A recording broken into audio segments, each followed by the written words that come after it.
मेरे प्रिय मित्रों, आइए स्वाध्याय के 54वीं संस्कृत साहित्य के 11वीं संगणक प्रौद्योगिकी के 13वीं पाठशाला में आइए प्रवेश करें। 5 नवंबर 2020 भूमंज ज्योतिष पाठशाला स्वाध्याय दिवस 54 संस्कृत साहित्य का 11वां दिन, संगणक प्रौद्योगिकी का 13वां दिन। आइए प्रवेश करें। उत्तराखंड मुक्त विश्वविद्यालय हल्द्वानी के पाठ्यक्रम के तहत हम चर्चा कर रहे हैं। पाठशाला के 2 भाग, पाठ्यचर्या प्रश्नोत्तर चर्चा, दूसरा भाग पाठ्यक्रम पाठ्य चर्चा। आइए पहले भाग में प्रवेश करें। पाठशाला के पहले भाग, चौथा अध्याय है माइक्रोसॉफ्ट विंडोज को हम समझने का प्रयास यहां पर कर रहे हैं। माइक्रोसॉफ्ट क्या है? माइक्रो आपने नाम सुना होगा। माइक्रो मतलब होता है सूक्ष्म, सॉफ्ट मतलब होता है कोई उपकरण जो है वो क्या है, सूक्ष्म है। और सॉफ्ट मतलब मुलायम है, हार्ड नहीं है। वो क्या होगा, सॉफ्ट होगा, मुलायम जैसा होगा। अगर उसको लेते तो क्या होता है, मुलायम जैसा मालूम हमको होता है। जैसे ये है छड़ी, ये क्या है, थोड़ा कठोर है, मुलायम नहीं है। ऐसे वो कुछ होगा, माइक्रो होगा लेकिन छोटा होगा वो, लेकिन क्या होगा, सॉफ्ट होगा। इसलिए इसका नाम माइक्रोसॉफ्ट बना है। तो माइक्रोसॉफ्ट विंडोज एक्सपी को हम समझने का प्रयास। अब एक्सपी क्या होता है जी? एक्सपी का मतलब होता है एक्सट्रीम प्रोग्रामिंग। एक्सट्रीम करना, विस्तार करना, प्रोग्राम को बढ़ाना। प्रोग्राम कोई भी कार्य है उसको क्या बढ़ाना का काम करता है, एक्सपी काम करता है। तो माइक्रोसॉफ्ट विंडोज में हमने कहा कि खिड़की होता है, तो ऐसा ही क्या है। लेकिन यहाँ पर क्या है, हम टेक्नोलॉजी की बात करें, टेक्नोलॉजी में कुछ विंडोज होगा। तो वहां पर कौन सा विंडोज होता है? विंडोज का मतलब क्या है, जो हम आम भाषा में जो सोचते हैं वहीं से विचार को लेंगे, लेकिन उस विचार का हमें क्या करना है, सीढ़ी बनाना है। उसके बाद सीढ़ी क्या करना है, ताकि हम उसको माइक्रोसॉफ्ट जो हम जिसको जो मेन मुख्य विषय है उसको समझ पाएंगे। और प्रारंभ कहाँ से करना होगा, जहां से हमारी सोच है वहां से हमें प्रारंभ करना होगा। जहां से हमने शब्द सुने वहां से प्रारंभ करना होगा। ऐसे शब्द जो हमने पहले बार सुने होंगे तो समझ में नहीं आएंगे। उनको पहले ऐसे करो कि जैसे जैसे लाकर उसको पहले अपनी भाषा में उसको लाना होता है, तब जाके समझ आएगा, तब जाके चिंतन होता है। माइक्रोसॉफ्ट ने शब्द बोल दिया, सुना ही नहीं है पहली बार, क्या जैसा होगा उसके बारे में पता ही नहीं है। पता कहाँ से होगा? पता तो वही होगा जो शब्द हमने सुने होंगे। जिस विचार किसका हो सकता है, जिसका हमें ज्ञात हो, जो हमें जानकारी प्राप्त हो, उसी का हम विचार कर सकते हैं। जिसका हमें कोई ज्ञान ही नहीं, उसका विचार कहाँ से करेंगे जी? कर सकते हैं क्या?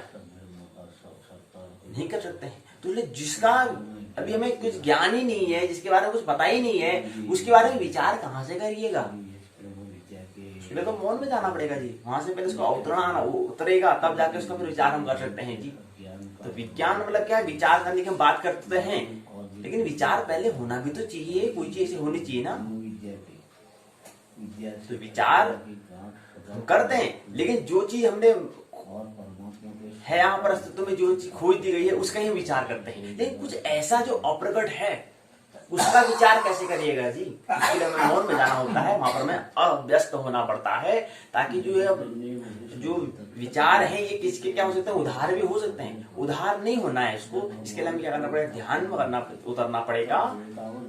वहां पर हमें क्या होगा, जो उधार ज्ञान नहीं होगा, तो वहां से भी जो आएगा उस पर हमें विचार करेंगे। फिर कुछ हमारा अंतस में हमारे में उतरेगा, परमात्मा उतरेगा, तो वहां से फिर उसका हम जब बुद्धि के तल पर इसको क्या करेंगे, चिंतन मनन करेंगे, तो उसमें विचार करना। और एक विचार होता है कि किसी ने बात बोल दी, उस पर ही विचार करने ले, किसी ने जानकारी समझ लो कि माइक्रोसॉफ्ट, यहाँ पर बात कर ले, माइक्रोसॉफ्ट कौन है संस्थापक इसके, किसने बनाए, कब आए अस्तित्व में, क्या होता है माइक्रोसॉफ्ट? तो किसी ने माइक्रोसॉफ्ट बना दिया भाई, हाँ ठीक है, काम किसी ने बना दिया, हम भी से चल रहे भाई, ठीक है, पैसे दिया हमारा काम तो बन जाए। और जिसको भाई, जिसको इसकी, जिसने इसकी स्थापना की है, उसने कितनी मेहनत की होगी, कौन है उसका संस्थापक?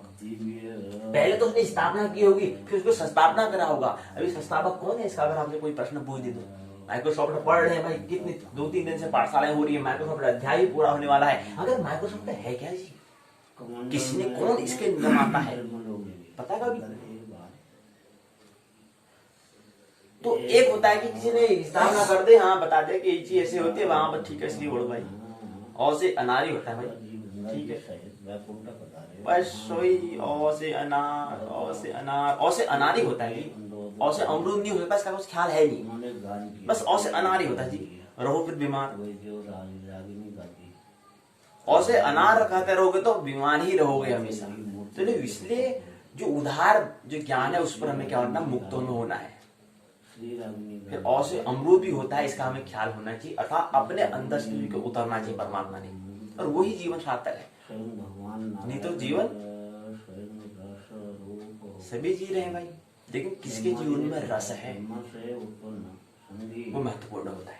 तो माइक्रोसॉफ्ट हमको समझने का प्रयास तो कर रहे हैं जी, माइक्रोसॉफ्ट होता क्या है इस पर तो हम विचार करेंगे, चिंतन तो करेंगे, लेकिन माइक्रोसॉफ्ट की स्थापना करने वाला कौन, इसका निर्माता, और कब इसकी स्थापना हुई है।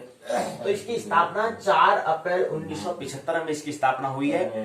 25 साल वहां बज रहते हैं, 20 साल यहाँ होते हैं, 45 साल का वक्त हो चुका है। 45 साल से माइक्रोसॉफ्ट चल रहा है जी। 75 साल, 4 अप्रैल 1975, 100 होने में कितना है, 25 साल यहाँ बचे, और यहाँ 20 साल बचे, तो 20 दूना 40, 45 साल का हो गया। 45 साल से माइक्रोसॉफ्ट अस्तित्व में आ चुका है, अर्थात कि ये पहले अप्रकट था लेकिन अब प्रकट हो चुका है। किसके माध्यम से? हमारे मित्र हैं, संस्थापक हैं, बिल गेट्स हैं, और उनके जो मित्र हैं, सहयोगी मित्र हैं, उनका नाम है पॉल एलन। इन दोनों ने, दो मित्रों ने विचार किया यार, चिंतन किया, अभ्यस्त रहे, तो यहाँ पर टेक्नोलॉजी का उन्होंने जन्म दिया है। आज इसको माइक्रोसॉफ्ट कहते हैं। अब यहाँ पर एक शब्द नाम सुना होगा आपने, MS एक्सेल आपने नाम सुना होगा, एक आपने नाम सुना होगा MS विंडोज आपने नाम सुना होगा। ये MS क्या होता है जी? हमने कहा था, चिंटू भी प्रश्न पूछने लग गया, आज से MS बोल रहे हैं। क्या होता है MS? मनी सेल होता है, पैसों को सेल करो, यही होता है जी। MS का मतलब क्या होता है? M का मतलब होता है माइक्रो, और S का मतलब होता है सॉफ्ट। तो यहाँ से जो माइक्रोसॉफ्ट लिखा है, इसको आप माइक्रोसॉफ्ट लिख दिया, था संक्षिप्त में लिख देंगे तो MS लिख देंगे, और इसी से जो माइक्रोसॉफ्ट यहाँ पर हम इसको संक्षिप्त भाषा में हम MS एक्सेल कहते हैं, ML विंडोज कहते हैं। तो एक्सेल क्या होगा इसकी तो बात हम करेंगे आने वाले समय में, लेकिन MS क्या होता है? तो MS का मतलब होता है माइक्रोसॉफ्ट, अर्थात माइक्रोसॉफ्ट एक्सेल क्या होता है, इस पर भी हम आने वाले पाठशाला में बात करेंगे।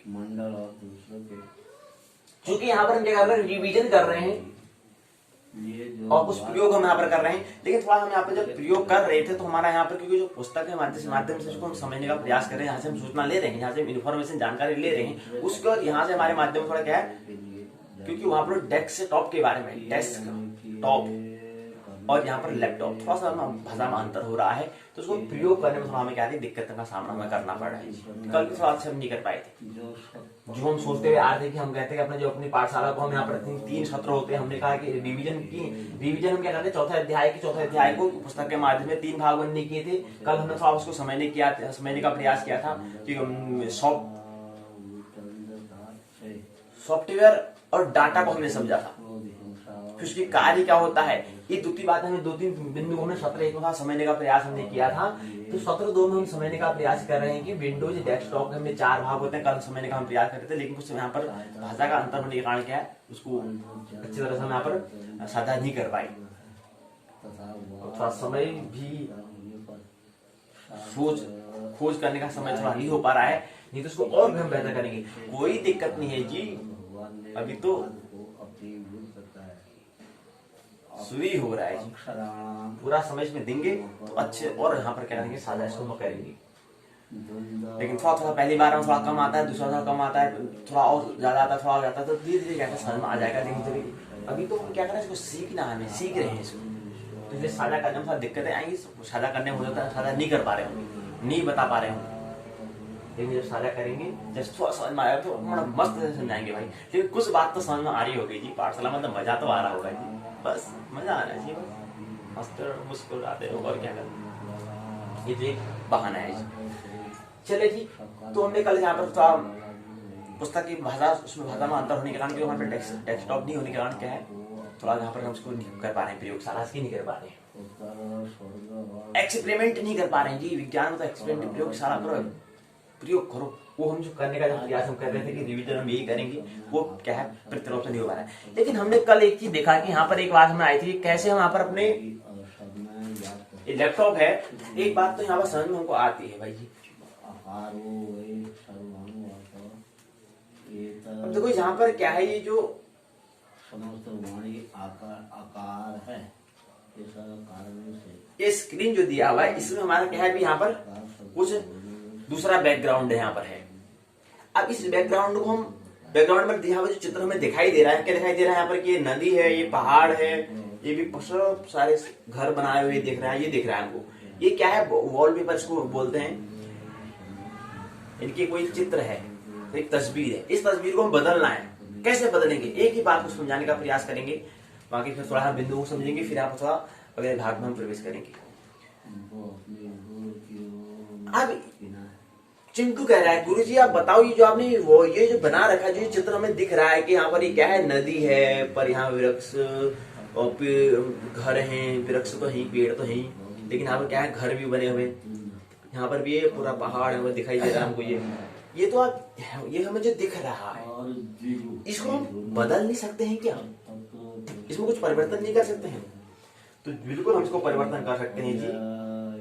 इसके लिए हमें क्या करना होता है जी, इसके लिए हमें क्या करना होता है, ये हमारा जो है, हमें कहा दाएं हाथ की होता है, दाएं हाथ में हमें क्लिक करना होता है हमको। यहाँ पर एक पहला ऑप्शन, दूसरा ऑप्शन, तीसरा ऑप्शन, चौथा, पांचवा, छठा, सातवां, आठवां, नौवां और 10वें ऑप्शन में जाना पड़ता है। फिर उसको क्या करना पड़ता है, क्लिक करना पड़ता है, क्रिया करनी पड़ती है, उसमें क्या करना पड़ता है, ये करना पड़ता है, उसमें पहुंचे, उसमें क्लिक हमने करा, उसको मारना पड़ता है, फोर्स देना पड़ता है, दिया तो यहाँ पर ये बनकर आ गया है। अब इसमें ये कह रहा है कि वो ऑप्शन यहाँ पर दे रहा है, अब ये हम बना रहे हैं इसको, ठीक है, ये इसको हमने बना दिया। इसके बाद इसे हम यहाँ पर, ये हमें बैकग्राउंड, जिसको बैकग्राउंड बोलते हैं, तो बैकग्राउंड तो था जो हम इसको वहाँ पर जो वॉलपेपर है उसको बदलना चाह रहे हैं जी। हमें भी दिख रहा था कि वहाँ नदी है, पहाड़, वृक्ष और घर जो दिखाई दे रहा है, वो भी बदल जाएगा। कैसे बदलेगा उसको वहां पर समझने का प्रयास कर रहे हैं, कैसे बदल जा रहा है इसको समझे। तो यहाँ बैकग्राउंड इसमें दिया हुआ है, यहाँ पर जाएंगे, इसके बाद यहाँ पर सेव, तो हम इसको कर देंगे, ये कर दिया हमने, ये सेव हो गया जी। अब यहाँ पर चलते हैं, यहाँ पर क्या हो जाएगा, ए जी कहाँ गया भाई नदी, कहाँ गई नदी, कहाँ गए घर, कहाँ गए पेड़, ये तो ऐसा बन गया जी, पता नहीं क्या बना, ये क्या बना जी, अब ये क्या बना, ये तो यार क्या बना, क्या बना, अच्छा ये है शून्य आकाश की बड़ी वो बना रखी यार तस्वीर बन की। अच्छा कैसे परिवर्तन हुआ होगा, अरे यार कुछ तो करा तभी तो परिवर्तन हुआ भाई, ऐसे तो ना हो गया। अच्छा कैसे हुआ फिर, भाई करने से हुआ, ऐसे थोड़ा हो गया, टपक तो आ गया। अच्छा जी अब कैसे हुआ, तो ये हमने बात करना है। यहाँ पर फोल्डर कैसे बनाना है, फोल्डर बनाने का भी यहाँ पर यहाँ पर क्या है, आइकन को कैसे बनाना है, ये आइकन की हम बात कर रहे थे, ये आइकन है, हमने बात किया था हम क्या कर रहे हैं सत्र, दूसरे सत्र में, पहला सत्र हमने कल साथ समझा, आज यहाँ पर रिवीजन पुनरावृत्ति के अंतर्गत दूसरे सत्र को समझने का हम प्रयास कर रहे हैं। दूसरे सत्र में हमने icon, task bar, background, screen saver को था, स्क्रीन सेवर को समझने का हमने प्रयास किया, प्रयोग करने का हमने प्रयास किया, लेकिन हम सफल नहीं हो पाए। आने वाले पाठशाला में फिर सफल होंगे, जब ये पूरी हो जाएगी, बात समझ में आ जाएगी, तो पूरे एक साथ फिर हम बना लेंगे, एक दिन फिक्स कर लेंगे कि इतने समय में हमें क्या करना है, इसको पूरा कर देना है। जैसे हमने कहा था कि हमारे क्या है पाठशाला का, हमारे पास क्या है 33 दिवसीय पाठशाला है, ज्योतिष की भी 33 दिवसीय पाठशाला है, और हमारे मनोविज्ञान की भी क्या है 33 दिवसीय पाठशाला है। ऐसे ही एक दिन जब हम कंप्यूटर को पूरा सीख लेंगे, इस वर्ष के अंत तक जितना हो पाता उसको कर लेंगे, नवंबर दिसंबर जितना होता है उसको हम समझने का प्रयास कर लेंगे। उसके बाद जनवरी में कुछ महीने में इसको फिक्स कर देंगे, इतने दिन में इसको पूरा हमें कर देना है, तो हम करते रहेंगे आगे आने वाले समय में, ठीक है। तो हमने ये कल थोड़ा प्रयोग करने का प्रयास किया, तो उसमें हमने ये आइकन को हमने देखने का प्रयास यहाँ पर किया है। ये फोल्डर जो है इसको फोल्डर भी हम बोलते हैं, फोल्डर बनाओ। यहाँ पर इस फोल्डर में हम क्या कर सकते हैं, इस फोल्डर देखिए यहाँ पे इतने सारे फोल्डर बनाए हुए हैं। इस फोल्डर में हमने यहाँ पर एक फोल्डर बनाया है, ये HCB के नाम से फोल्डर बनाया है। इसके अंदर जब फोल्डर को हमने क्लिक किया, क्लिक करने के बाद अंदर गए तो अंदर ये चीज हमें दिखाई दे रहा है यहाँ पर move, copy, delete, rename, new folder, ये सब बताने का प्रयास किया। फिर इसके अंदर फिर हमने कीज को दबाया तो इसके अंदर फिर अंदर और भी इसके अंदर और फाइल बनी है। फिर फाइल के अंदर यहाँ पर फिर 1 2 3 4 5 6 7 फाइल बनी है। फिर इसके अंदर हमने फाइल दिया तो इसके अंदर फाइल के अंदर क्या है ये भी हमें दिखाई दे रहा है। तो क्या डाटा पड़ा हुआ है, तो दिखा रहे कि ये इंफॉर्मेशन टेक्नोलॉजी जो है ऐसी फाइल यहाँ पर रखी हुई है। पीडीएफ एक किताब जैसी बना रखी है, PDF बना रखी है, किसकी इंफॉर्मेशन टेक्नोलॉजी की बना रखी है। ये इस किताब से खुल रहा है। तो ये कैसे हो रहा है, प्रारंभिक चरण देखो, ये पूरी किताब यहाँ बनी हुई है। क्या लिखा है, डोमेस्टिक डाटा एंट्री ऑपरेटर की बात हमारे कहते हैं, जॉब रूल कैसा होता है इसको बताने का हमारा प्रयास हो रहा है। ये पूरी किताब यहाँ इसके अंदर रखी गई है। तो कैसी रखी गई है, क्या है ये यहाँ पर अगर ये किताब अगर यहाँ होगी तो इस किताब और इस किताब में क्या अंतर है। ये हार्ड बुक है, ये क्या है, ई बुक है, यही अंतर होता है। तो ये इसको हम ई बुक कहते हैं, मतलब इलेक्ट्रॉनिक से माध्यम से क्या है पुस्तक हमारे पास जो उपलब्ध है उसको ई बुक कहते हैं, इलेक्ट्रॉनिक बुक्स कहते हैं। और यहाँ पर क्या है, ये हार्ड बुक है, उसको हमारे पास रखी हुई है जो, इसलिए हार्ड में उसको हाथ में रख सकते हैं, इसलिए हार्ड बुक इसको हम कह सकते हैं। तो ये कैसे आया इसको वहां पर समझने का ये हम क्या कर रहे हैं, यही समझने का हम प्रयास कर रहे हैं। ये दिया हुआ है फोल्डर्स के अंदर बने हुए हैं, फाइल रख सकते हैं, पूरी किताब यहाँ पर हम रख सकते हैं। अब आने वाले समय में किताब से बहुत विदा करो, इसके अंदर सब रखो जी, आगे आने वाले समय में तो इसी में हम काम होगा हमारे पास। सभी किताब कुछ भी पढ़ना है तो यहीं से पढ़ो जी, यहीं से पढ़ते हैं जी। ये यहाँ पर दिखा रखा है। अब यहाँ पर हम जिसके अंदर देखते हैं, यहाँ पर जाते हैं कि यहाँ पर क्रोम में जाते हैं, तो क्रोम के अंदर जब हम गए, यहाँ जाने के बाद हम यहाँ पर फिर यहाँ पर एक जो सर्च करते हैं यहाँ पर, तो यहाँ पर हम सर्च करने का यहाँ पर कुछ लिखना चाह रहे हैं UOU लिखना चाह रहे हैं, तो U को हमने लिख दिया। अब कह रहे हैं भाई यहाँ पर तो आपको नेट ही नहीं है, कह रहे हैं कैसे चल जाएगा। अच्छा अब क्या हुआ भाई, चला क्यों नहीं, क्या परेशानी आ गई। तो यहाँ पर साफ उसने लिख दिया, माफ करना जी, नो इंटरनेट। ये ऐसे ही नहीं चलता है जी, जिन्हें कहते हैं नो इंटरनेट। आप पहले क्या करो, इंटरनेट इसको साथ को जोड़ो, फोन से इसको वाईफाई से जोड़ो भाई, कनेक्ट करो, तभी होने वाला है। आपका इंटरनेट नहीं है, बिना इंटरनेट के कुछ नहीं होता भाई। अब इंटरनेट क्या होता है जी, अब इंटरनेट क्या है यार, अच्छा इंटरनेट होगा ही तो मेरा लैपटॉप चलेगा ही नहीं। अच्छा जी, मैं सोचा ऐसा चल जाता होगा, नहीं, तो किसके माध्यम से चलता है, इसलिए इंटरनेट होना चाहिए, इसलिए नो इंटरनेट बोल दिया इनने। किसके अब इंटरनेट क्या होता है इस पर हमें विचार करना चाहिए, करेंगे आने वाले समय में विचार, ठीक है। तो ये हमने क्लिक किया, सबसे क्या हम कुछ लिखना चाह रहे थे वो आएगा ही नहीं, क्योंकि उसके लिए जो कुछ तो होना चाहिए ना, उसको आप समझो कि कुछ वहां से मतलब ऊर्जा से मिलनी चाहिए ना उसको, जिससे वो कुछ काम कर पाए। कैसे समझोगे इसको, मतलब क्या इसके अंदर होना चाहिए, इसके अंदर कुछ तो कुछ पहले से होना चाहिए ना, या कहीं से इसका किसी से मिलाव होना चाहिए, किसी से जुड़ा हुआ होना चाहिए, ताकि वहां से कुछ इसको भरपूर करें। मतलब कुछ यहाँ पर ऐसा कहें कि कहीं पर संपर्क में नहीं हो पा रहा है, मतलब जो चीज हम कहीं चीज गूगल में या क्रोम में सर्च कर रहे हैं, तो वहां पर कुछ ना कुछ जोड़ होता है, जिससे वो सर्च हम करते हैं, शब्द मिल जाता है। वो जानकारी हमें कैसे मिल जाती है, वो किसके कारण, कौन सा संपर्क, कौन सा वो संबंध होता है, कौन से मिलन से मिलता है, उस मिलन का नाम है इंटरनेट जी। इंटरनेट है जिसका नाम, इंटर मध्य में क्या करता है, इसको जो जोड़ने का जो काम करता है वो इंटरनेट कहलाता है। तो ऐसा है क्या चीज जिससे मैं करता हूँ, इसमें क्रोम में जाता हूँ तो सर्च करता हूँ, तुरंत तो दिखाई देता है, लेकिन यहाँ अभी देखा तो मेरे को दिखाई नहीं। भाई माफ करना जी, सॉरी, क्षमा करना, नो इंटरनेट क्या चीज है, मैं कुछ दिखा चाहता हूँ वो हो नहीं पाया, क्यों नहीं हो पाया, ये चीज है। तो यहाँ पर इसे बहुत सारे फोल्डर ये आइकन हमें दिए हुए हैं, ये आइकन हम दिखाने का प्रयास हम कर रहे हैं।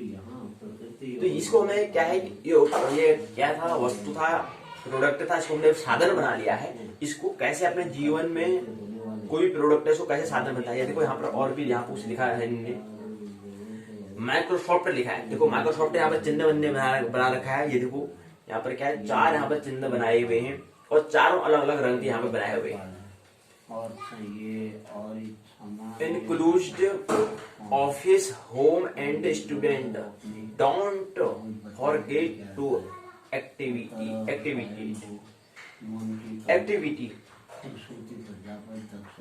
Intel Core i3 7th generation यहाँ पर बता रहे हैं। तो ये सर इसमें बटन दिया हुआ है, इसको मैं समझना है। यहाँ पर दिखा देगा व्हाट्सएप एप्लीकेशन सपोर्टेड, नंबर दीजिएगा प्रयास यहाँ पर किया हुआ है। ये यहाँ पर क्या रखा है सर, कुछ एक चिप जैसी लगाई हुई है, उसमें लिखा हुआ है। तो यहाँ पर देखिए, यहाँ पर चिन्ह बना रखा है, ये आल्ट का बना रखा है, शिफ्ट का बना रखा है। ये जो बटन है ना, इन बटनों से क्या हो सकता है, मतलब इतने सारे हमको बटन दिए हुए हैं, इतने सारे हमारे पास परमानेंट नेट को हमने जोड़ दिया है, हमारे पास नेट है। अब इसको हम जीवन में किस दिशा में इसका उपयोग हमें करना है? उपयोग तो सभी कर रहे हैं, लेकिन कैसे हमें अपना जो हमारा जो कौशल हुनर है उसको इस माध्यम में इसमें हम लगा सकते हैं। अब हो सकता है कि इसके अंदर हम जाते हैं तो यहाँ पर कहीं इसके अंदर जाएंगे तो हमें और कुछ भी मिल जाएगा भाई जी। जैसे क्या मिल जाएगा यहाँ जब जाते हैं तो हमें क्या क्या मिल सकता है यहाँ पर? इसके जब अंदर जाते हैं तो इसके अंदर हमें क्या क्या मिल जाएगा? इसके अंदर हमें बहुत कुछ मिल जाएगा जी। ये जुड़ा नहीं है नेट से, यहाँ जुड़ने वाला आने वाला नहीं है, आ जाएगा जो आने वाला नहीं है, जुड़ा ही नहीं नेट से। बिगर नेट से कैसे आ जाएगा?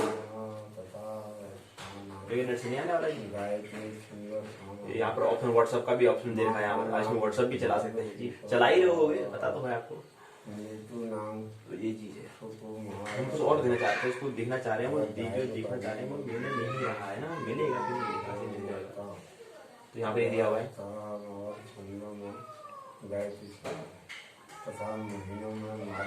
यहाँ पर आइकन दे रखा है, यहाँ पर दिस पीसी दे रखा है, पर्सनल कंप्यूटर के बारे में यहाँ बताया हुआ है। देखो यहाँ पर क्या दे रखा है, यहाँ पर पहला जो यहाँ पर आइकन जो पहला फोल्डर है वो है दिस पीसी मोहित लिखा है। नेटवर्क यहाँ पर दिया हुआ है, साइकिल भी यहाँ पर दिया हुआ है, और भी हमने अपने काम के यहाँ पर फोल्डर बनाए हुए हैं। बाहर यहाँ पर हमने क्या रखे, इसको हमने क्या रखा है, कहाँ पर रखा है इसको हमने? एक तो अंदर होता है, एक बाहर हमने इसको रखा है। इस बाहर को क्या बोलते हैं, कहाँ पर रखा है हमने इसको? जो यहाँ पर स्क्रीन में जो हमें दिखाई दे रहा है, यहाँ पर हमने फोल्डर बना दिया हुआ है, कहाँ रख दिया हमने, कहाँ रखा है, कुछ पता है? कुछ पता नहीं गुरु जी, कोई जी पता नहीं है गुरु जी, अभी तो सीख ही रहे हैं गुरु जी। अच्छा जी, सीख ही रहे हो, चलो कोई बात नहीं, धीरे आ जाएगा। कि प्रश्न तो होता है, कंट्रोल पैनल लिखा हुआ है, इस यहाँ पर होम वर्क यहाँ पर दिया हुआ है। ये फोल्डर माइक्रोसॉफ्ट ईटेज यहाँ पर दिया हुआ है, न्यू माइक्रोसॉफ्ट यहाँ पर दिया हुआ है। तो ये क्या चीज है न्यू माइक्रोसॉफ्ट? तो ये यहाँ पर बहुत सारे फोल्डर यहाँ पर दिए हुए हैं जी। तो ये है, इसको हमें समझना है। ये हमारे लिए मित्र का काम कर सकता है, कर रहा है। टेक्नोलॉजी हमारे क्या है, मित्र के लिए, हमारे मित्र का काम करती है, हमारे जीवन के लिए सहयोगी हो सकती है। लेकिन अगर हमें उसका सही दिशा में उपयोग, उसका माइक्रोसॉफ्ट जो हमारी जो टेक्नोलॉजी है, टेक्नोलॉजी का हमें 2 दिशा होती है, राइट डायरेक्शन और रॉन्ग डायरेक्शन। तो किस दिशा में, उसको सही दिशा में कर रहे हैं, कल फ्यूचर टाइम पास कर रहे हैं, ऐसे उसका हम उपयोग कर सकते हैं जी। हमें राइट डायरेक्शन में इसका उपयोग हमें करना है जी। क्यों? आने वाले समय में हमारा ज्योतिष विषय है, तो वहां पर हमें अगर शोध करना होगा तो इसके माध्यम से, यहाँ पर हमने एक शब्द नाम सुना है, टैली, हमने नाम सुना है। टैली इसके अंदर क्या होता है जी? सबसे काम टैली में होता है, कहते हैं। आगे रिसर्च के लिए भी, और आगे फिर इसमें जॉब जो करेंगे उसमें हमारा काम है भाई, कुंडली इत्यादि जो भी बनाना है, इसमें बनाना होगा हमको, हाथ से बनाएंगे वही बनाएंगे। तो ये क्या हो गया, बहुत महत्वपूर्ण एक मतलब एक उपयोगी, मतलब जरूरी हो गया है, आवश्यक हो गया है। इसलिए इसको हमें समझना महत्वपूर्ण है, टेक्नोलॉजी को समझना महत्वपूर्ण है। इसको समझेंगे, आराम से समझेंगे, कोई दिक्कत जल्दीबाजी नहीं, बहुत कुछ समझना, क्योंकि मैं इसमें कुछ उपयोग ये क्या चीज है इसके बारे में पता है, तो आधारभूत बातें समझ में आ जाएगी, फिर अपना काम जो हमारा मुख्य काम है उस पर ध्यान देंगे। आधार को तो ये होता है कि आखिर है क्या चीज, संवेदिता, ठीक है। तो ये बातें हम यहाँ पर कर रहे थे, वही यहाँ पर रिवीजन हमें करना था। आई के नोम को व्यवस्थित कैसे करते हैं, टास्क के बारे में डॉक्टर कैसे करना है, बैकग्राउंड को बदलना, स्क्रीन शेयर को बदलना, ये क्या है सत्र दूसरे में था। सत्र तीसरा हमें यहाँ पर विंडोज में कार्य करना होता है, विंडो के विभिन्न भाग होते हैं, विंडो को खोलना कैसे होता है, विंडो को स्थान परिवर्तन कैसे करना होता है, विंडो का आकार बढ़ाना घटाना कैसा होता है। अब क्योंकि लैपटॉप में क्या है, लैपटॉप जो हम बता रहे हैं इसमें क्या है, इंटरनेट नहीं है। देखते हैं क्या पता होता तो देखते हैं। विंडोज में कैसे हम कार्य करते हैं इसके बारे में देखें। जिस प्रकार आप मेज पर एक सामान रखते हैं उसी प्रकार डेस्कटॉप पर भी क्या है, कई से कई विंडोज रख सकते हैं। इस प्रकार आपकी मेज विभिन्न प्रकार की पुस्तकें हो सकती हैं। उन पुस्तकों की अलग अलग या एक दूसरे के ऊपर भी उसको हम रख सकते हैं, अलग अलग भी रख सकते हैं या एक दूसरे के ऊपर भी हम रख सकते हैं। इसी प्रकार विंडोज में विभिन्न आकार की भी हो सकती है विंडोज, उनको आप अलग अलग भी रख सकते हैं और एक दूसरे के ऊपर भी रख सकते हैं। विंडोज को बड़ा या छोटा भी कर सकते हैं, इसका स्थान परिवर्तन भी आप कर सकते हैं। विंडोज के विभिन्न भाग क्या क्या होते हैं आइए इसको समझ सकते हैं। विंडो के शीर्ष पर स्थित बार को टाइटल बार इसको हम कहते हैं। विंडो के विभिन्न भाग होते हैं, टाइटल बार होता है, मेन्यू बार होता है, टूल बार होता है। विंडोज को छोटा या बड़ा बंद करने के लिए बटन इत्यादि होते हैं जी, इनको बोलते हैं। तो मेन्यू, मिनिमाइज, मैक्सिमाइज और क्लोज बटन टाइटल बार के शीर्ष दाहिनी ओर होते हैं जी। इन तीनों बटनों का उपयोग विंडो का आकार बदलने या विंडो को बंद करने में होता है जी। अब देखो ना, इस विंडो को हम बंद करना कैसे है, मिनिमाइज, तीनों का उपयोग करते हैं। टाइटल बार के नीचे स्थित बार को मेन्यू बार कहते हैं। टाइटल बार विंडो के शीर्ष पर स्थित बार को, विंडो है, विंडो के शीर्ष स्थित बार कहाँ पर,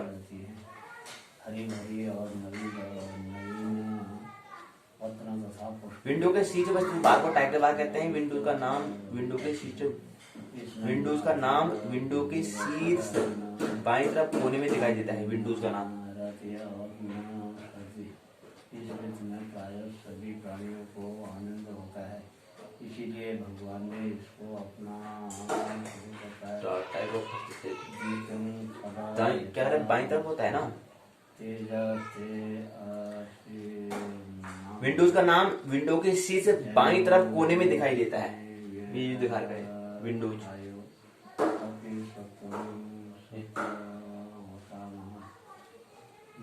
ये क्या है, विंडोज है, पूरा विंडोज के अंदर स्टोर यहाँ पर दिया, मेल यहाँ पर दिया। तो ये बताने का यहाँ पर प्रिंट कैसे 3D में करते हैं ये हमें समझना है, ठीक है। चलो इसको कल बात करेंगे। यहाँ पर इंटरनेट अभी नहीं है, फिर कल हम समझेंगे इसको। आने वाले पाठशाला में करेंगे, चौथे 5वें अध्याय में जाएंगे। पीछे अध्याय वाली पुनरावृत्ति हम करते रहेंगे और साथ में क्या करेंगे, साथ ही साथ जो पीछे हम पढ़ रहे हैं उसकी पुनरावृत्ति और साथ आगे अध्याय को भी बढ़ाते रहेंगे। अब देखो मैं बंद करने के लिए क्या कर रहा हूँ, यहाँ पर मैं ऑल्ट और F4 को यहाँ पर दबाता हूँ तो ये फिर यहाँ पर दिखाता है कि विंडोज 10 जो आप दिखा रहा है, विंडोज जो 10 है। अभी तक विंडोज यहाँ पर जो विंडोज हम कह रहे थे, अब विंडोज को बंद कर रहा हूँ। अभी जो दिख रहा था, किसी ने दिखा था, विंडोज में दिखा रहा था। अब विंडोज को बंद करने यहाँ पर जब ऐसे में क्या करता हूँ, F और साथ में F4 को दबाता हूँ, दोनों को साथ में दबाता हूँ तो यहाँ पर ये आ जाता है, ये विकल्प आता है। ये यहाँ पर ये दिखाता है, क्या दिखाता है कि what do you want the computer to do. अब क्या करना चाहते हैं, शट डाउन करना चाहते हैं हम जी। तो यहाँ पर हम करना चाहते हैं, इसलिए ओके हमने यहाँ पर कर दिया इसको। तो क्या आप शट डाउन हो रहा है, शट डाउन हो गया अर्थात बंद हो चुका है। ये क्या हुआ, बंद हो गया। तो कल इसको समझेंगे और विस्तार से ये बातें हमें करनी है। तो इसका कल से हम 5वां अध्याय में समझेंगे। 5वां अध्याय क्या होगा इसको समझने का प्रयास। 5वां अध्याय है माइक्रोसॉफ्ट विंडोज XP के साथ शुरुआत कीजिए।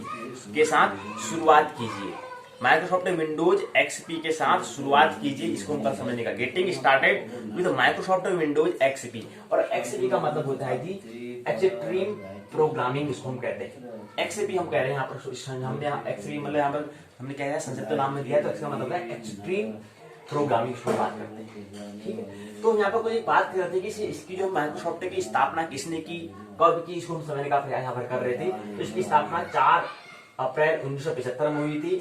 मित्र जो जो स्थापना करने वाले थे उनका नाम है, संस्थापक जो थे बिल गेट्स और पॉल एलन थे। दो मित्रों ने क्या करा इसकी स्थापना की। जब ये 20 वर्ष की उम्र में, ये बिल गेट्स की उम्र जब 20 वर्ष की, तब इनने क्या कर दिया था, माइक्रोसॉफ्ट की स्थापना कर दी थी। मतलब उसको उनने प्रकृति में जो कहीं अप्रकट था उसको प्रकट कर दिया जी। इससे पहले क्या होगा वो, लेकिन उसका बाद में जब अस्तित्व में लाया, कुछ ऐसा चीज जो अप्रकट था प्रकृति में, उसको प्रकट करा। और उसके बाद फिर उन्होंने कुछ नाम दिया, कुछ सोचा होगा तो उनके हिसाब से उन्होंने उसका नाम, कुछ नाम रख दिया, माइक्रोसॉफ्ट रख दिया। अब ये हमने तो नहीं कर रखा है, ये बिल गेट्स का जो चिंतन जो स्तर था उसके हिसाब से कुछ उसको ऐसा समझ सकते हैं कि उसने प्रकृति में कुछ अप्रकट था उसको प्रकट कर दिया और उसको उसका नाम क्या दे दिया, माइक्रोसॉफ्ट दे दिया। अब उसने माइक्रोसॉफ्ट क्यों, किस हिसाब से, किस आधार पर उसने माइक्रोसॉफ्ट नाम रखा, ये क्या रखा कि बिल गेट्स की जो इसकी मानसिक स्थिति उसके आधार पर हमें समझना होगा जी। वहां तक हम उस स्थिति तक हमें पहुंचना होगा और उस स्थिति तक हम पहुंच जाएंगे तो फिर हम भी एक माइक्रोसॉफ्ट, एक दूसरा कुछ और सॉफ्टवेयर भी हम भी क्या सकते हैं, आविष्कार कर सकते हैं जी। कुछ प्रकृति में, तो प्रकृति में बहुत कुछ पड़ा है जी, उसको अप्रकट जो है उसको प्रकट हम कर सकते हैं। प्रकट करने का श्रेय किसको जाता है, मित्र हैं बिल गेट्स और पॉल एलन को जाता है जी। और आज से हमने क्या रखा है, 45 साल वर्ष पूर्व हो चुका है, कम से कम अस्तित्व में आए हुए अप्रकट को प्रकट हुए हो चुका है। अभी उम्र कितनी है बिल गेट्स की, बिल गेट्स की उम्र होगी 65 वर्ष की उनकी आयु हो चुकी है। ऐसा यहाँ पर गूगल के माध्यम से हमने समझने का प्रयास किया। जानकारी हमें कहाँ से मिलती है, गूगल से मिल जाती है जानकारी। तो 65 वर्ष की उम्र हो चुकी है। और जन्म कब हुआ था ये भी तो बता दीजिए। अच्छा, जन्म हुआ था 28/10/1955 में हुआ था इनका जन्म। अब कहाँ हुआ था ये नहीं बताएंगे क्योंकि पूरा विस्तार से नहीं बताना है, इतना बता दें कि 28/10/1955 यानी कि 28 अक्टूबर 1955 में हुआ था। इतना आपको बताने का जरूर प्रयास करेंगे। तो 65 वर्ष की उम्र हो जाती है। और इनकी आप संपत्ति के बारे में बता दो ना, कितने पैसे कमाते हैं। अरे ज्यादा नहीं कमाते हैं यार, विश्व में दूसरे ही नंबर में आते हैं, ज्यादा नहीं कमाते हैं, कम ही कमाते हैं, वही कमाते हैं। और गूगल जिस यहाँ पर भी हम देख रहे थे, करीब 8.5 लाख करोड़ रुपए ही कमाते हैं भाई। इतनी इनकी क्या है, अरब होगा जी, करोड़ नहीं अरब होगा, अरब होगा जी, करोड़ तो नहीं होगा, खरब भी हो सकता है जी। हम तो आपको भ्रमित करने का हमारा प्रयास रहेगा। हम कहेंगे 8 लाख इनकी संपत्ति है, 8 लाख ही ज्यादा नहीं है, तो ये भी कह सकते हैं। लेकिन इसका कहेंगे जो संपत्ति है विश्व में दूसरे नंबर में आते हैं बिल गेट्स। तो इनकी संपत्ति हम जब कह रहे थे कि पहला जो व्यक्ति जिसकी संपत्ति क्या है, करीब 14 लाख अरब रुपए जिसकी संपत्ति है, तो दूसरे नंबर में ये भी आते हैं। तो 14 लाख नहीं है तो लाख 10 लाख से ऊपर ही होगी, 10 लाख करोड़, 10 लाख अरब रुपए भी हो सकते हैं। तो ये हमें संपत्ति से ज्यादा विस्तार नहीं करना है, हमको केवल गणित में समझना है और ज्यादा हमें एग्जैक्ट समझना भी नहीं है। हमको उसका अन्वय हमें भी हमारा ऐसा नहीं है, हमें कुछ गणना पता होना चाहिए आखिर वो अमाउंट कितनी बड़ी होती है, वो कितना उसमें कितने जीरो होते होंगे। तो हमें 100 बचाता है, कितने जीरो होते होंगे मुझे जानने की इच्छा होती है, तो इसलिए बोल रहा हूँ। तो कितने होते हैं जी, मान लगा लीजिए। अब लेकिन आप कहते हैं कि 8 लाख करोड़, आपको लिखना तो आना चाहिए, तो करोड़ नहीं है, हुआ यहाँ पर अरब होगा, इतना आप निश्चित है। और उन्होंने कहा था कि हमारे देश में क्या मान लीजिए उनकी कितनी इनकम है भाई, ज्यादा नहीं है, 6.5 लाख अरब रुपये, ज्यादा नहीं, बहुत कम ही। क्या होता है इससे, कुछ भी नहीं होता है जी। लेकिन कितने आप, लेकिन इसमें कितने जीरो होते हैं लिखना आता नहीं आता है, ये महत्वपूर्ण है जी। उससे क्या हो, उससे कोई लेना देना, लेकिन लिखना आता है आपको, किसी कहते हैं अंकों में लिखना आता है, शब्दों में लिखना आता है, महत्वपूर्ण बातों पर जाओ ना, ऐसे मिल जाते हैं। फिर उसके पैसे से अन्याय करोगे भाई, मेरे को ही पैसे कमाना है, भाग दौड़ ले, थोड़ा आपाधार भी करोगे। जीवन में कुछ रोकना भी होता है जी, अव्यस्त भी होना होता है, व्यस्त ही नहीं होना होता है, ये हमें ख्याल रखें। तो कहीं पर बात हम जरूर उलझने के वाले हम डालेंगे, जानबूझ के डालना, भ्रम में डालना काम है। तो यहाँ पर क्या होता है, हमारा पाठशाला का पहला सत्र, पहला भाग या पहला सत्र क्या होता है, पूर्ण होता है। आइए हम दूसरे भाग में, दूसरे सत्र में आइए प्रवेश करें। दूसरा सत्र जो है, दूसरा सत्र है उत्तराखंड मुक्त विश्वविद्यालय की पाठ्यक्रम के तहत दूसरा जो पाठ्यक्रम के तहत जो हमारा दूसरा विषय है, दूसरा विषय का नाम है संस्कृत साहित्य। उस पर हम वार्तालाप उस पर क्या कर रहे हैं, चर्चा कर रहे हैं संस्कृत साहित्य। इससे पहले मैं ज्योतिष को समझने का प्रयास किया, 2 भाग उसके थी। पहला भाग था ब्रह्मांड एवं काल, दूसरा था जन्म कुंडली के निर्माण। और 1 साल का प्रथम वर्ष का स्नातक प्रथम वर्ष का प्रथम प्रश्न पत्र, द्वितीय प्रश्न पत्र, एक प्रश्न के एक जो ज्योतिष विषय है उसको 2 प्रश्न पत्र होने, 2 भाग से करे हुए 2 प्रश्न पत्र होते हैं, इतना कह सकते हैं आपसे। दो प्रश्न पत्र होते हैं, ये आपको पता होना चाहिए। तो ऐसे संस्कृत में, ऐसे मनोविज्ञान भी तो क्या होते हैं, दो प्रश्न पत्र होते हैं। तो आज उसी को हम यहाँ पर दूसरे विषय संस्कृत साहित्य को समझने का प्रयास कर रहे हैं। और यहाँ पर संस्कृत जो उत्तराखंड मुक्त विश्वविद्यालय है उसको व्यक्त करता है SL101 नाटक अलंकार छंद को हम समझने का प्रयास कर रहे हैं। 2 खंड यहाँ पर भी हमने समझ लिया है। 8 तारीख को ये भी क्या पूर्ण हो जाएगा, 8 तारीख को ये भी क्या हो जाएगा, 8 नवंबर तक ये भी पूर्ण हो जाएगा जी। उसके बाद में 2 दिन के यहाँ प्रश्न पत्र लेंगे, इससे संबंधित भी लेंगे। और यहाँ पर भी जो हमारा समय मिलेगा उस समय में यहाँ पर हम कुछ और प्रश्न यहाँ पर लेंगे, ताकि थोड़ी जो संगणक प्रौद्योगिकी टेक्नोलॉजी है उसको भी मैं समझना महत्वपूर्ण है, क्योंकि जीवन का क्या होता है कि हिस्सा बन चुका है जी। किताब अब किताब ऐसी किताब मिल जाएगी, इस पर आशा में हमें अब नहीं रहना है, ऐसी आशा में हमें अब नहीं रहना है। अब हमें लैपटॉप मिल जाए, उसके अंदर हमें ई-बुक मिल जाए, तो वहीं से हमें अध्ययन करना है। तो उस टेक्नोलॉजी को वहां पहुंचने के लिए हमें टेक्नोलॉजी, लैपटॉप इत्यादि क्या चीज है, टेक्नोलॉजी क्या है, ये हमें समझना महत्वपूर्ण है। तो इसलिए टेक्नोलॉजी समझिए, ये तो अब हमारा चलेगा। तो इसलिए जो प्रश्न उत्तर चर्चा जो यहाँ पर होगी, तो यहाँ पर इससे भी संबंधित कुछ प्रश्न ले लेंगे, और यहाँ पर भी प्रश्न हम कुछ ले देंगे। यहाँ पर तो संक्षिप्त में लेंगे, यहाँ पर थोड़ा विस्तार से लेंगे, क्योंकि ये टेक्नोलॉजी को पहले समझना महत्वपूर्ण है जी, बहुत परिवर्तन करना जी। तो ये अलंकार में हमने समझा, 2 खंड हो चुके हैं। आज हम तीसरे खंड में अलंकार वही चंद्रालोक पंचम मयूख में जा रहे हैं, लेकिन इसमें एक भाग और समझेंगे, वो बढ़ गया छंद को भी इस भाग में हम समझने का प्रयास यहाँ पर करेंगे। इससे पहले हमने समझ लिया है क्या अलंकार क्या होता है, अलंकरोति इति अलंकार होता है। और अलंकार के 3 भाग होते हैं, शब्द अर्थ उभय अलंकार होते हैं, मुख्य शब्द अर्थ 2 मुख्य होते हैं, ये हमें ख्याल रखना चाहिए। तो आज चौथे 4 अलंकार पर हम समझने का प्रकाश को समझने का प्रयास हम करेंगे।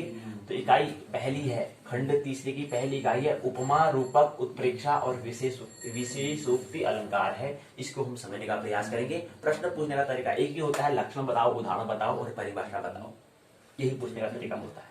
तो इसके अंदर उपमा क्या होता है, उपमा मान होता है तुलना करना। जैसे यहाँ पर एक सूत्र दिया हुआ है, इसको समझने का प्रयास करना महत्वपूर्ण सूत्र है, ताकि वहां से उपमा आप समझ पाएंगे। उपमा मान होता है तुलना करना, कंपेरिजन करना। यत्र द्वयोः सादृश्य लक्ष्मी, यत्र द्वयोः सादृश्य लक्ष्मीः, हिरये खेलतुः उच्चैः, तनवंग गीत स्तनयो इव, उत्पलसति सा उपमा। क्या मतलब होता है, यत्र द्वयोः सादृश्य लक्ष्मी, हिरयो खेलतो उच्चैः, तनवंग गीत स्तनयो इव, उत्पलसति सा उपमा। सुंदरी जो है, सुंदरी के छाती में, वक्ष स्थल में जो स्तन है कह रहे हैं, वो स्तन दोनों क्या हैं, दोनों स्तन समान शोभा दे रहे हैं। दोनों की यहाँ पर उपमान और उपमेय दोनों क्या है, एक समान है। अब उपमान क्या होता है जी, और उपमेय क्या होता है। उपमान और उपमेय में कौन श्रेष्ठ होता है। उपमान में उपमेय से श्रेष्ठ उपमान होता है, ये हमें ख्याल रखना है। अब उपमान और उपमेय है क्या जी, ये तो बता दो। अगर सब मुझे बता दें तो तुम क्या करोगे जी, होमवर्क में क्या करोगे, कुछ नहीं करेंगे जी, करेंगे। तो उपमेय और उपमान क्या कहते हैं, किसे कहते हैं, इस पर आप विचार करो। कह रहे हैं कि यहाँ पर उपमान और उपमेय दोनों क्या है, एक समान यहाँ पर दिखा रहे हैं। वक्ष स्थल में कह रहे हैं कि दोनों जो स्तन है वो दोनों उपमा, एक तो उसमें उपमा हो रही होगी, तुलना हो रही होगी, तो कौन सी उपमा हो रही है, कौन उपमान है, कौन उपमेय है, बताओ। इसको हम समझने का प्रयास। इसी प्रकार से रूपक, उत्प्रेक्षा और विशेषोक्ति अलंकार को हम समझने का प्रयास, लक्षण, उदाहरण, ये हमें विश्वास हमें करना होगा, ये हमें ख्याल रहेगा। उत्तराखंड मुक्त विश्वविद्यालय पुस्तिका से समझने का प्रयास करते हैं। आइए देखिए पुस्तक में क्या दिया हुआ है। देखिए तीसरे खंड में हम प्रवेश कर चुके हैं, अलंकार और छंद। यहाँ पर थोड़ा और दूसरा बिंदु आ चुका है, दूसरा विषय है। अब वहां पर है छंद को भी, वहां इस इकाई में, इस खंड में समझेंगे, इस इकाई में नहीं, इस खंड में समझेंगे। तृतीय खंड में छंद को भी हम समझने का प्रयास करेंगे। उपमा, रूपक, उत्प्रेक्षा और विशेष उक्ति अलंकार लक्षण उदाहरण यहाँ पर दिया हुआ है। इकाई की रूपरेखा, प्रस्तावना, उद्देश्य, उपमा अलंकार। प्रश्न पूछे हैं भाई, प्रश्न पूछा है उसमें उपमा अलंकार जो हम समझने का प्रयास कर रहे हैं। तो उपमा अलंकार में प्रश्न क्या पूछा जाता है? उपमा अलंकार के भेदों को लक्षण और उदाहरण से क्या करें, व्याख्या करें। अच्छा, इसका मतलब उपमा अलंकार के भेद भी होते हैं क्या, भाग भी होते हैं क्या, शाखा भी होती है? हाँ जी, होती, तभी तो प्रश्न पूछ रहा है। होती होंगी शायद, होती होंगी, अभी पता चल जाएगा। लेकिन प्रश्न तो ऐसा आभास होता है कि मानो क्या है, भेदों की और लक्षण सहित हमें क्या बताना है, लक्षण और उदाहरण सहित हमें व्याख्या करनी है जी। प्रश्न से समझ में आ रहा है मतलब क्या, इसके भेद होंगे। फिर आता है रूपक अलंकार, उत्प्रेक्षा अलंकार, विशेषोक्ति, विशेष धन उक्ति से बन गया विषय विशेष कहते हैं ना शब्द, और उक्ति कहते हैं। यहाँ पर संधि विच्छेद हो रही है भाई, कौन सी संधि विच्छेद बताएगा जी? तो बताएगा जी। आज पढ़ाई का मन नहीं है, पढ़ाई के लिए मन चाहिए क्या? हाँ, मन चाहिए। अच्छा, पढ़ाई के लिए चाहिए और किसके लिए भी चाहिए? हर काम में मन की आवश्यकता। चल ठीक है, आज मन की इच्छा नहीं है तो कोई बात नहीं पूछते हैं आपसे। अच्छी कोई बात नहीं, गुरु जी आप अच्छे हो तो नहीं के तब भी तो मैं अच्छा हूँ, तेरे कहने से अच्छा हो जाऊंगा जी। मैं तो अच्छा हूँ। अच्छा ठीक है जी, लेक्चर में ध्यान दें। तो यहाँ पर कह रहे हैं कि क्या है, प्रश्न पूछ रहे हैं कि विशेष दिन उक्ति, यहाँ पर संधि हो रही है तो उक्ति यहाँ पर बना है। करते हैं प्रश्न पांडवों में विशेष धन उक्ति, तो मैंने कहा विशेष उक्ति अलंकार होता है का विशिष्ट उदाहरण और सहित, उदाहरण सहित हमें क्या करना, उसको स्पष्ट करना है, बताना है। छोटा प्रश्न पूछा गया है। तो यहाँ पर उपमा, रूपक, उत्प्रेक्षा अलंकार, विशेषोक्ति अलंकार हो गया, सारांश, पारंपरिक शब्दावली, अभ्यास प्रश्न का उत्तर, संदर्भ ग्रंथ सूची, सहायक पाठ्य सामग्री, उपयोगी पाठ्य सामग्री, निबंधात्मक प्रश्न पूछे गए। ये इकाई की रूपरेखा पर उत्तराखंड मुक्त उच्च विद्यालय के द्वारा निर्धारित की गई है। अब इसी क्रम में आगे बढ़े, क्या दिया हुआ है, कह रहे हैं कि आप यहाँ पर चौथी इकाई अलंकार के अंदर चौथी इकाई को समझने का प्रयास आप कर रहे हैं।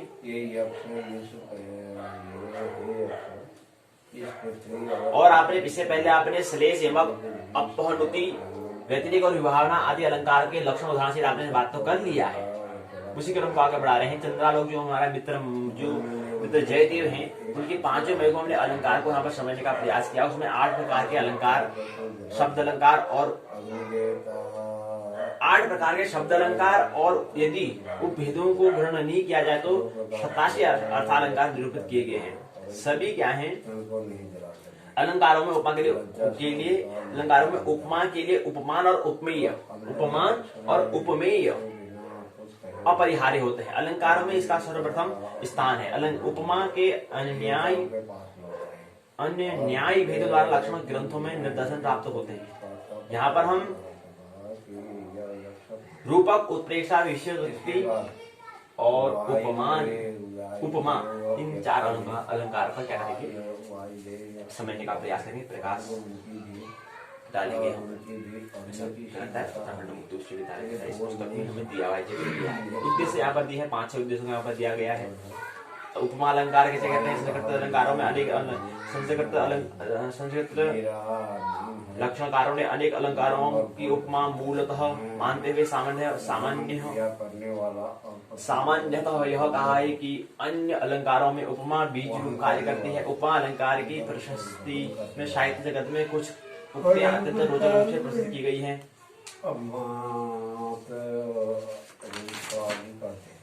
कहा क्या सामर्थ्य है? वायु ने कहा ये सब पृथ्वी और अंतरिक्ष में जो कोई भी पदार्थ है उन सबको मैं ग्रहण कर सकता हूँ, उड़ा सकता हूँ, उड़ा ले जा सकता हूँ। ब्रह्म ने वायु के सम्मुख ही वही सोखा तिनका। रूपक अलंकार के अंतर्गत इन दोनों के आरोप सिद्ध किए गए। मुख्यतः उपमा के 4 पूरक अंग होते हैं। उपमान, उपमेय, साधारण धर्म और उपमावाचक शब्द होते हैं। ये 4 बातें होती हैं, 4 बात होते हैं, तब जाके बनता है उपमा। पूर्ण उपमा हम कहेंगे। किसी की अगर उपमा हम करेंगे तो 4 बात हमें ध्यान देनी, उपमान, उपमेय, साधारण धर्म और उपवाचक शब्द, तब जाके कहेंगे उसकी हमने क्या करी, पूर्ण उपमा हमने करी कहेंगे। पता नहीं है एक की भी कमी रही तो वहां पर लुप्त उपमा हो जाएगी जी।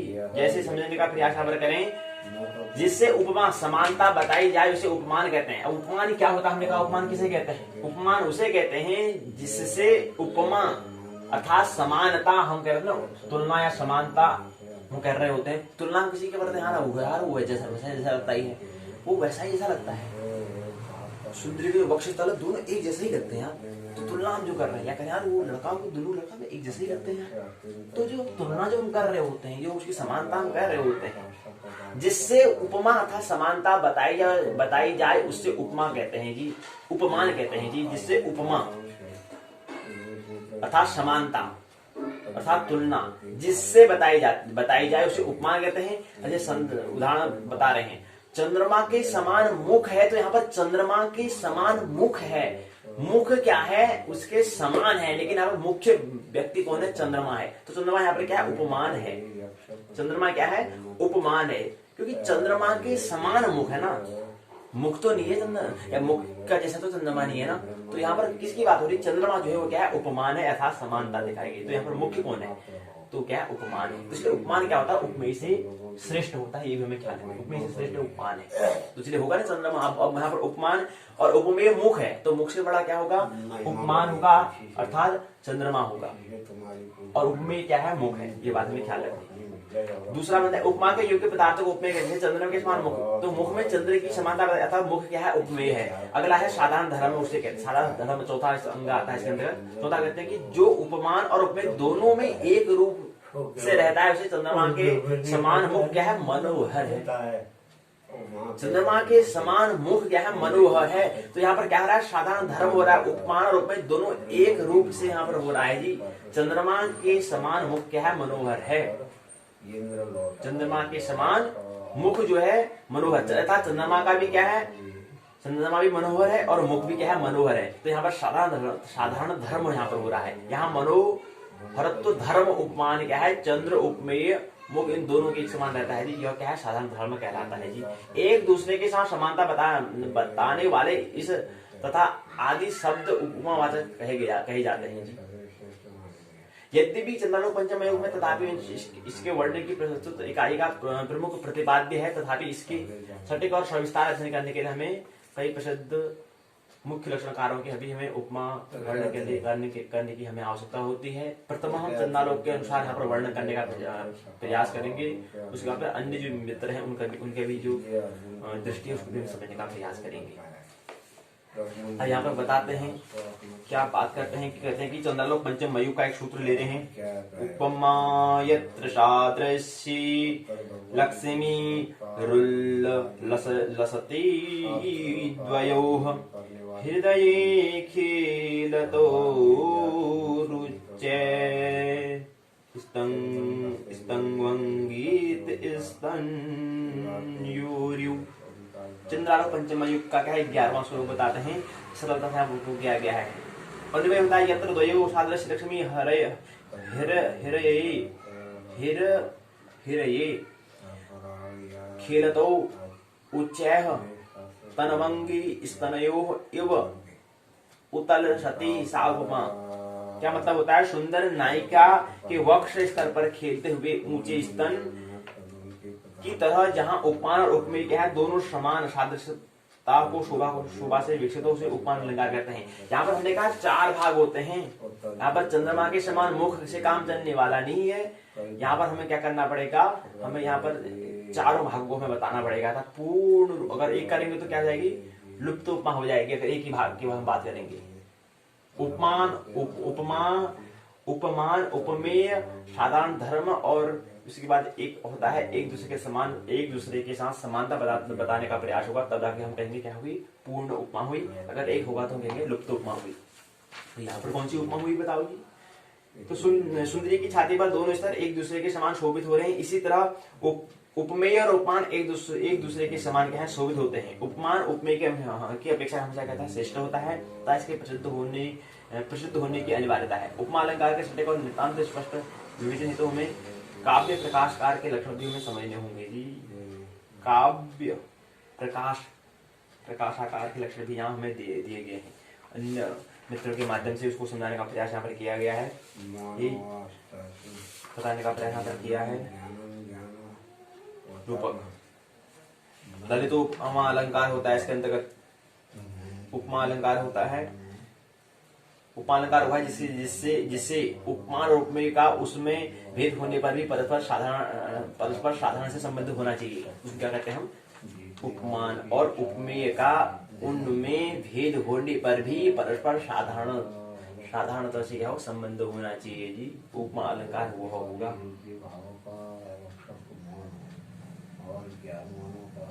किया गया है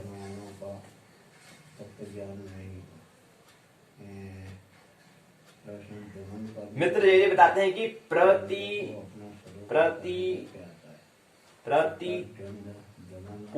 प्रतीप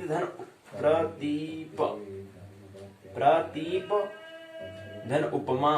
तो प्रतीप उपमा भी होती है, तो बन जाता है यहाँ पर प्रतीप धन उपमा, तो बन गया प्रतीपोपमा के लिए उपमान को अप्रसिद्ध या कल्पित नहीं स्वीकार किया गया है। मानते हैं कि जब उपमान रूपी किसी भी पदार्थ को उपमेय बना दिया जाए तो वह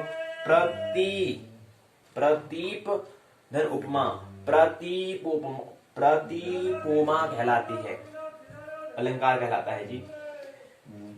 तो यहाँ पर बताया है, इसके क्रम में अगला एक अलंकार होता है, हमने कहा ना उसके भेद को बताओ, प्रश्न पूछा गया था, वही बता रहे हैं हम। अगला होता है कि उपमान पद के साथ लीला आदि पद अगर प्रयोग किया जाए तो वह ललितोपमा अलंकार होता है। ये चंदा लोक पंचम युग का 15वां श्लोक उसमें दिया गया है। प्रश्न पूछे कि उपमान अलंकार के कितने भी होते हैं, उपमान और उपमेय द्वंद्व की समानता किस अलंकार में होती है, उपमान उपमेय में श्रेष्ठ होता है, कौन होता है। इसी क्रम में रूपक अलंकार है, पंचम युग के जयदेव बताते हैं इसको, 18वें श्लोक में बताते हैं, यत्रोपमान चित्रेण सर्वथाप्यो उपरजते उपमेयमयी भित्तिस्तत्र रूपकमिष्यते। तो 18वां श्लोक में बताया है उपमान उपमेय में एकता प्रति होता है, उपमान रूपी चित्र में उपमेय रूपी चित्र मिला हुआ रही वहां रूपक अलंकार होता है। जहां पर क्या होता है, उपमान उपमेय में एकता प्रतीत हो, उपमान रूपी चित्र में उपमेय रूपी चित्र मिला हुआ हो, वहां पर रूपक अलंकार होता है जी। ये हमें ख्याल रखना है, ये बताने का प्रयास यहाँ पर किया गया है जयदेव के सूत्र के माध्यम से भी। सादृश्य रूपक भी बताया है, आभास रूपक भी बता रखा है, और सोपाधि रूपक भी। ये तीन यहाँ पर क्या होते हैं, इसके तीन यहाँ पर होते हैं, इसके रूप अलंकार के भी तीन भाग होते हैं। प्रथम सोपाधि रूपक होता है, दूसरा सादृश्य रूपक, तीसरा आभास रूपक क्या होते हैं, रूपक होते हैं। ये हमारा 19वां श्लोक में, 20वां श्लोक में और 21वां श्लोक में क्या है, चंदा लोक जो पंचम युग उसमें दिया गया है। इसका उत्प्रेक्ष अलंकार आता है। उत्प्रेक्ष अलंकार का भी हमें लक्षण उदाहरण में बताना है। बिना निषेध के ही जहां कारण फल और वस्तु स्वरूप में अतिशय संदेह किया जाए वहां उत्प्रेक्ष अलंकार होता है। जैसे मुख की शोभा प्राप्त करने के लिए चंद्रमा कमलों में शत्रुता कर रहा है, शत्रुता है लेकिन शत्रुता लिखा जी, क्या बात है जी, क्या प्रिंटर, क्या छपाई की है, शत्रुता कर रहा है। तो यहाँ पर क्या है, मुख के शोभा के यहाँ पर देना उत्प्रेक्षोन्नियते यत्र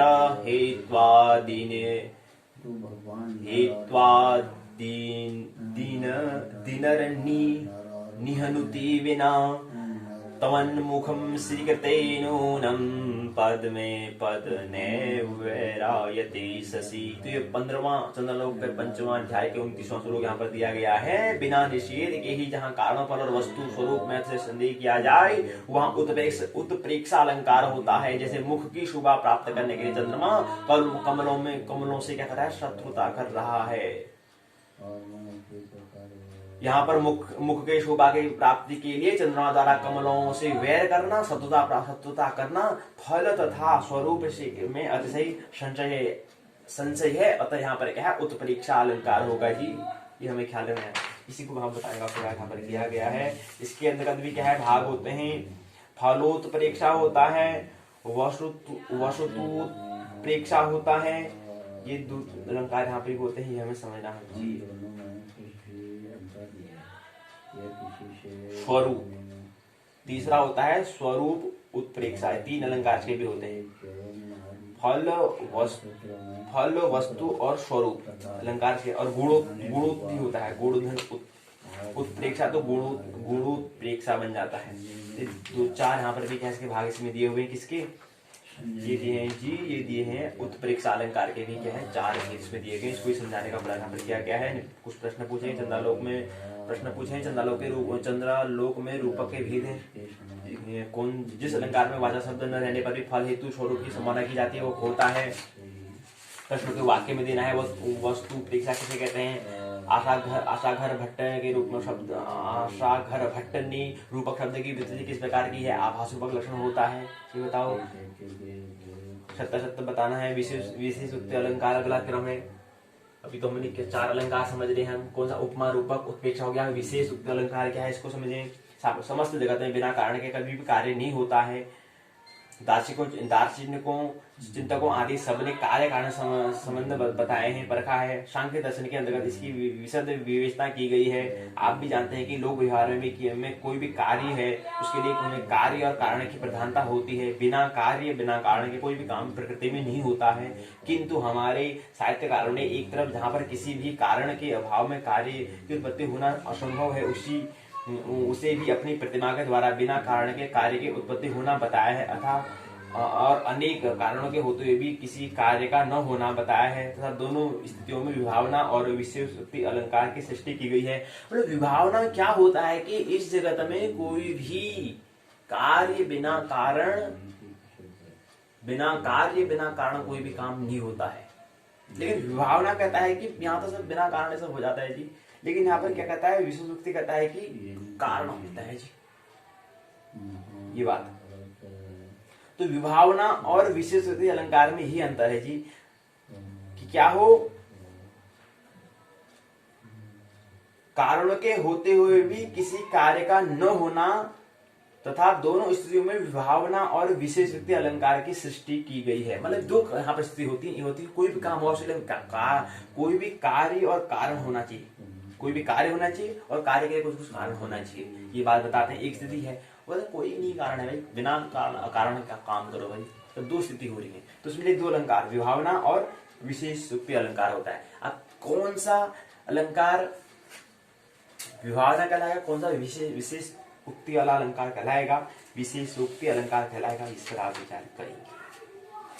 कहते हैं यहाँ पर, बुद्धिमान के झुक जाने पर भी उन्हें कोई लांघ नहीं सकता। झुकना कारण रूप में विद्यमान है, फिर भी उल्लंघन लांघना आदि कारण उत्पन्न नहीं हो रहा है। यहाँ एक बात हमें ध्यान देनी है कि सामान्य व्यवहार में सबको ज्ञात है कि कारण रहेंगे तो कार्य होगा, किंतु कारणों के उपस्थित रहने पर भी कार्य की उत्पत्ति का व्याख्यापन प्रकटीकरण न करना हो तो कौन सा अलंकार कहलाता है? विशेषोक्ति अलंकार कहलाता है। का होना का स्वभाव है। वो यहाँ पर कह रहे हैं कि झुकने का तात्पर्य उनकी नम्रता से है। तो बुद्धिमत्ता और विनम्रता दोनों की ऊंचाई का पार करना किसी के लिए भी असंभव है। इसलिए यहाँ पर लांघने होने के सभी कारण यहाँ पर दिए हैं, किंतु कोई कार्य नहीं होने से क्या है? विशेषोक्ति अलंकार यहाँ पर हो रहा है। ये हमें समझना, ये समझाने का प्रयास यहाँ पर किया गया है। उपमा और उत्प्रेक्षा क्या होता है? उपमा और उत्प्रेक्षा दोनों का वाचक शब्द जो है, उपमा में समानता का अर्थ होता है, निकलता है, किंतु उत्प्रेक्षा में मानो का अर्थ निकलता है, मानो का अर्थ निकलता है जी। ये अंतर हमें रखना है यहाँ पर। उपमा का सदस्य समानता, उत्प्रेक्षा का प्राण संभावना है। उत्प्रेक्षा में मन्ये, संख्ये, प्रायो, नून इत्यादि का वाचक शब्द के रूप में प्रयोग किया गया है, किंतु उपमा में इसका उपयोग नहीं होता है। उपमा में यू का प्रयोग संज्ञा के साथ होता है, जबकि उत्प्रेक्षा में यू का उपयोग क्रियापद के साथ होता है। उपमानों में उपमान लोक प्रसिद्ध होता है, उत्प्रेक्षा में उपमान कवि कल्पित होता है। इसके बाद हमने समझने का प्रयास और विभावना अलंकार के लक्षण उदाहरण हमने समझने का प्रयास यहाँ पर किया।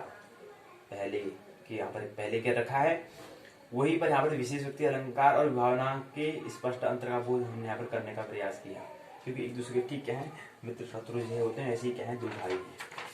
विभावना और विशेषोक्ति अलंकार, विशेषण उक्ति अलंकार। प्रश्न पूछे सभी कार्यों को प्रचलने पर भी कार्य की उत्पत्ति न होना अलंकार कौन सा है। आचार्य मम्मट ने विशेष उक्ति अलंकार कितने प्रकार के बताए हैं। आचार्य जयदेव जो है, जिनके ग्रंथ का नाम है चंद्रालोक जो है, उसमें विशेष उक्ति अलंकार का लक्षण दिया गया है। साहित्य दर्पण में विशेष उक्ति कितने विधि होते हैं ये बताने का प्रयास यहाँ पर करो। सारांश यहाँ पर बातें दी हुई है। सारांश बातें दी है कि उपमेय उपमान वाचक शब्द साधारण धर्म आदि से निर्मित होने वाले को उत्प्रेक्षा अलंकारों के कार्य।